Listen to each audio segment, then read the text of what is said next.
Are you ready to uncover the secrets of the bank's hidden network?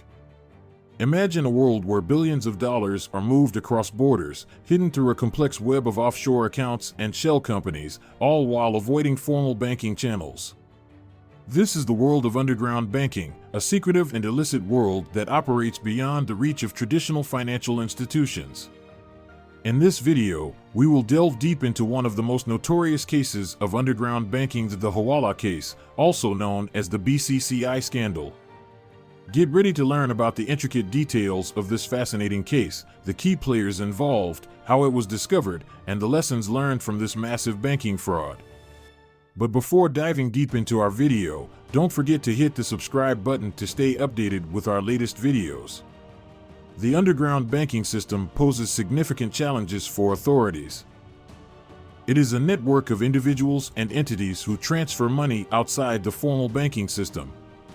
One of the most significant challenges is the lack of transparency in these transactions, making them difficult to track and regulate. Additionally, the network is often decentralized, making it difficult to identify the key players involved. The underground banking system thrives in areas with high immigrant populations or where there are significant trade imbalances. Immigrants often require remittances to be sent to their home countries, and the underground banking system offers a cheaper alternative to formal banking channels. Trade imbalances, on the other hand, create opportunities for illicit money transfers to balance the books. One of the most significant underground banking cases was the Hawala Case, also known as the Bank of Credit and Commerce International (BCCI) scandal. The Hawala Case, also known as the Bank of Credit and Commerce International (BCCI) scandal, was one of the largest banking frauds of the 20th century. It involved the illicit movement of billions of dollars across borders, hidden through a complex web of offshore accounts and shell companies. BCCI was a global bank that was established in Pakistan in 1972 by Aga Hassan Abedi. It quickly grew to become one of the largest banks in the world, with branches in over 70 countries. However, the bank was operating with significant deficiencies in its operations, and it was discovered that it was being used for various illicit activities. One of the most significant ways in which BCCI was used for illegal activities was through the Hawala system. Hawala is an informal money transfer system that is popular in many parts of the world, particularly in South Asia and the Middle East. It operates by using a network of brokers who transfer money between clients without using formal banking channels. The Hawala system is notoriously difficult to track and regulate, making it a popular choice for criminals. BCCI used the Hawala system to launder money for various criminal organizations, including drug cartels, dictators, and terrorists. The bank's executives would accept deposits from clients in one country and then transfer those funds to another country using the Hawala system. They would then use a complex web of offshore accounts and shell companies to conceal the illicit origins of the funds.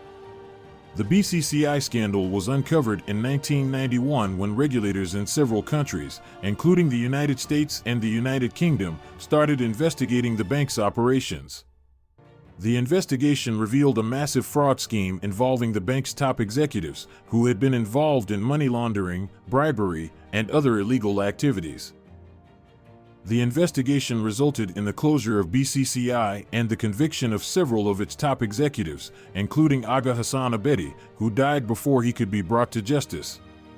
The bank's liquidators discovered that it had been involved in a range of illegal activities, including embezzlement, fraud, and money laundering. The scandal was named the Hawala Case due to the prominent use of the Hawala system by BCCI. The case highlighted the dangers of underground banking networks and the need for increased transparency and regulation in the financial sector. It also underscored the importance of international cooperation in combating financial crime. In conclusion, the Hawala Case or BCCI scandal was one of the largest banking frauds of the 20th century, involving the use of the Hawala system to launder billions of dollars for various criminal organizations. The case was discovered through a global investigation, resulting in the closure of BCCI and the conviction of several of its top executives. The case highlighted the need for increased transparency and regulation in the financial sector and international cooperation in combating financial crime. In the aftermath of the Hawala Case, or the BCCI scandal, a number of actions were taken by authorities to prevent similar financial crimes from happening in the future. Firstly, there was increased regulation and oversight of the financial sector, particularly with regard to anti-money laundering measures. Governments around the world implemented stricter laws and regulations to prevent the use of the banking system for illegal activities. The Financial Action Task Force, FATF, an international organization focused on combating money laundering and terrorist financing, was also created in the wake of the BCCI scandal. Secondly, there was greater cooperation between regulatory authorities and law enforcement agencies from different countries. The BCCI scandal involved a complex network of offshore accounts and shell companies in various jurisdictions, highlighting the need for international cooperation to uncover and prosecute financial crimes.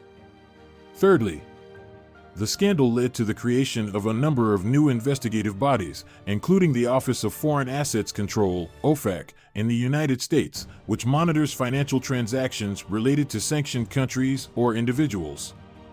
Finally, the scandal resulted in greater public awareness of the dangers of underground banking and the need for greater transparency and accountability in the financial sector.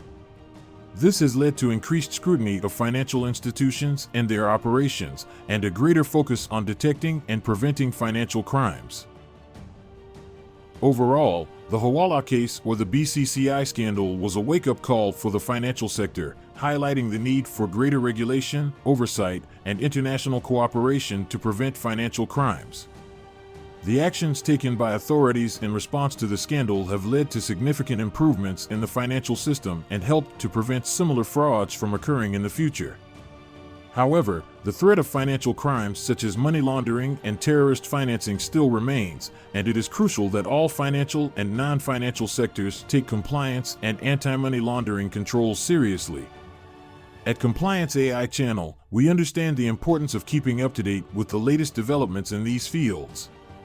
We are committed to providing you with the most recent news and updates on compliance and anti-money laundering controls so that you can stay informed and take the necessary steps to protect yourself and your business from financial crimes. We hope that this video has shed some light on the intricate details of the Hawala Case, or the BCCI scandal, and how it has shaped the financial landscape today. It is up to all of us to ensure that we do our part in preventing financial crimes and maintaining the integrity of the financial system. Thank you for watching, and we look forward to seeing you in our next video. If you have any questions or comments, please leave them in the comments section below. Don't forget to like and subscribe to stay up to date with the latest compliance news and AML analysis. Keep learning and stay competitive with us.